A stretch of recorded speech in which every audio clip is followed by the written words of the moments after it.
Hello everyone, welcome to Edutop. So in today's 10 minutes a day series हम discuss करेंगे AMLA framework in India, यानी कि anti money laundering framework India में क्या है।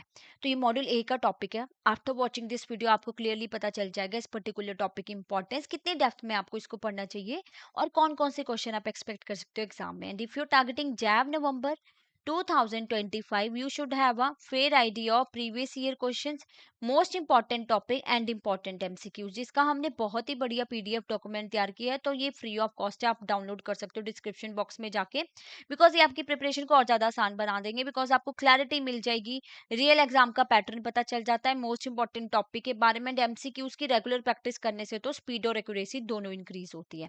तो चलिए स्टार्ट करते हैं एंटी मनी लॉन्ड्रिंग फ्रेमवर्क के बारे में। देखो, सबसे पहले तो मनी लॉन्ड्रिंग के बारे में पता होना चाहिए। मनी लॉन्ड्रिंग क्या होता है कि आप अपनी ब्लैक मनी को कन्वर्ट कर रहे हो व्हाइट मनी में, फाइनेंशियल सिस्टम में आप उसको इंट्रोड्यूस करते हो। इलीगल वे से आपने पैसा कमाया, किडनैपिंग हो सकता है, ड्रग ट्रैफिकिंग हो सकता है, और भी बहुत सारी एक्टिविटीज इन्वॉल्व होती है। तो उनसे जो आप पैसा कमा रहे हो, ब्राइब ले रहे हो, ठीक है, उसको वो ब्लैक मनी है, तो ब्लैक मनी को व्हाइट में कन्वर्ट करने को मनी लॉन्ड्रिंग बोलते हैं। तो anti money laundering frameworks India में क्या बनाए गए हैं कि इस चीज को कंट्रोल करने के लिए, अदरवाइज तो इकोनॉमी में प्रॉब्लम आएगी ना अगर ऐसी एक्टिविटीज होती जाएंगी। तो सबसे जो इंपॉर्टेंट है, prevention of money laundering act 2002 लाया गया। फिर फाइनेंशियल इंटेलिजेंस यूनिट इंडिया है, डायरेक्टोरेट ऑफ एनफोर्समेंट है, स्पेशल कोर्ट बनाए गए हैं जो पीएमएलए की सुनवाई करते हैं। फिर रेगुलेटर्स हैं आपके RBI, SEBI, sorry, PFRDA, IRDAI. तो ये सारे जो है फ्रेमवर्क हैं जो कंट्रोल करते हैं मनी लॉन्ड्रिंग जो प्रैक्टिसेस फॉलो होती है। तो सबसे पहले डिस्कस कर लेते हैं पीएमएलए को। देखो, prevention of money laundering act 2002 में क्या बोला गया है, जो कि जो भी ऑफेंसेस आप करते हो ना वो कॉग्निजेबल हैं एंड नॉन बेलेबल ऑफेंसेस हैं, यानी कि कोर्ट से कोई वारंट लेने की जरूरत नहीं है अरेस्ट के लिए। बिना वारंट के आपको अरेस्ट किया जाएगा अगर आप गिल्टी फाइंड आउट किए जाते हो पीएमएल एक्ट के तहत। नॉन बेलेबल है, आपको बेल नहीं मिलेगी ऐसे ऑफेंसेस में। ठीक है, तो विदाउट वारंट, वारंट जो है आपका अरेस्ट होगा, एंड उसके बाद जो है आप कॉग्निजेबल यानी कि नॉन बिलेबल, आपको बेल नहीं मिलेगी। सेक्शन 12 ऑफ पीएमएलए क्या बोलता है, रिपोर्टिंग एंटिटी को कि maintain record of all transaction, furnish information of prescribe transaction to directorate intelligence unit India and to verify the identity of their client and their beneficiary owner in a manner prescribe.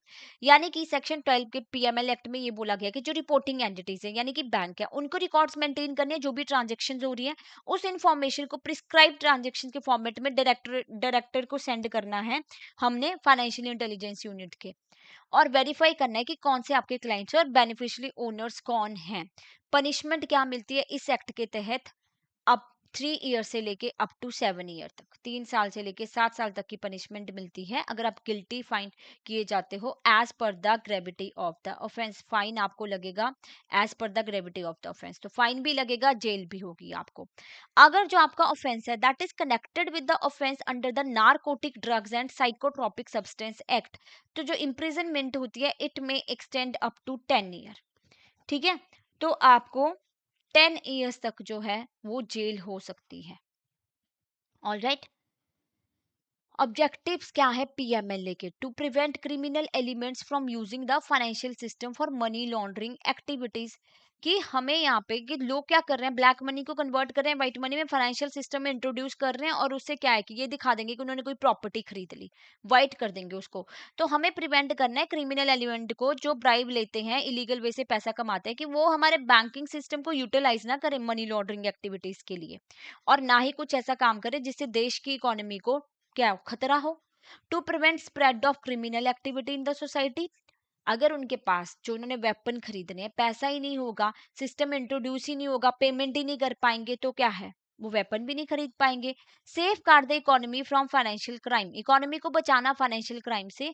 To prevent terrorist from gaining access to financial resources, जो terrorist हैं उनको access ना मिले financial resources में, यानी कि उनके जो सैंक्शन लिस्ट है उसके अकॉर्डिंग चेक किया जाएगा, और जो भी सस्पिशियस लगता है फिर आगे उसकी रिपोर्ट जो है भेज दी जाती है फाइनेंशियल इंटेलिजेंस यूनिट को।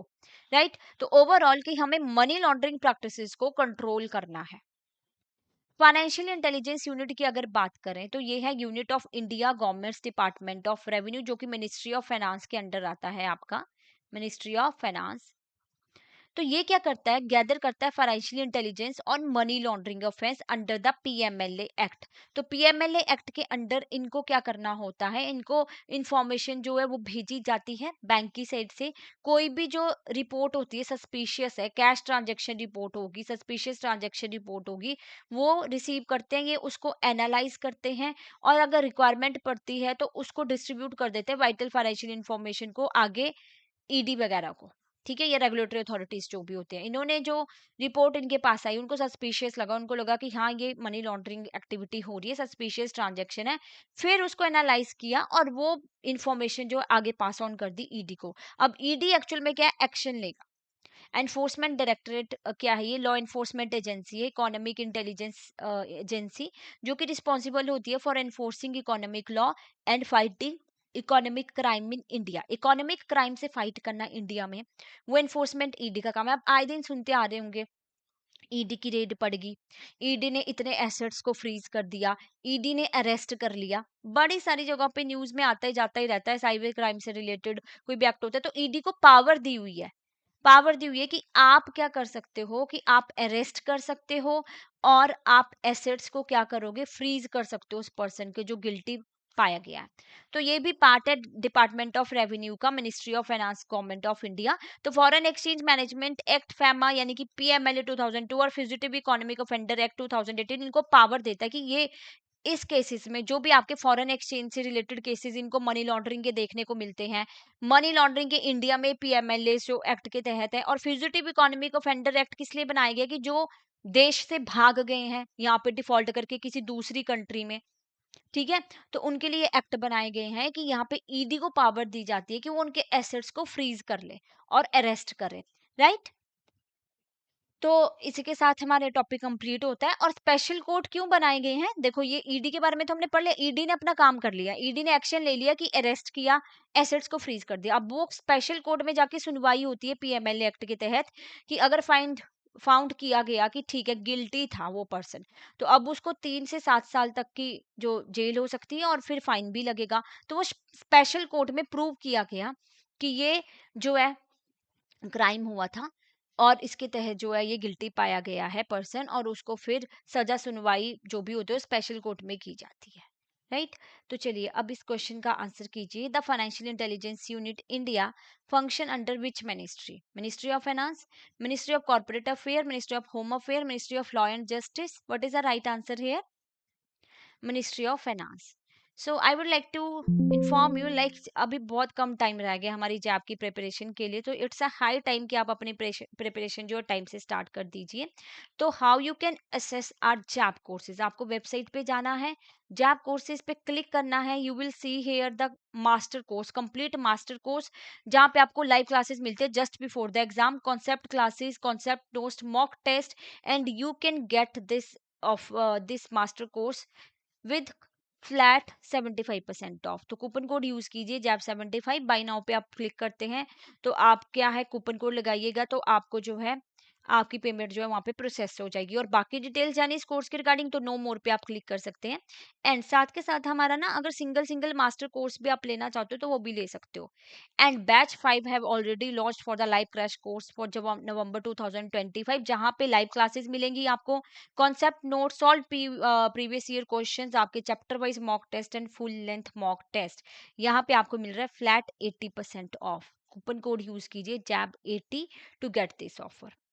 ओके, अगर आपको कोई और डाउट है, कोई और क्वेरी है, anything you want to ask, तो आप हमें इस नंबर पे कॉल कर सकते हैं, मेल कर सकते हैं hello@edutap.co.in, और वेबसाइट पे यहाँ से डायरेक्टली आप विजिट कर सकते हैं, right. Have a nice day.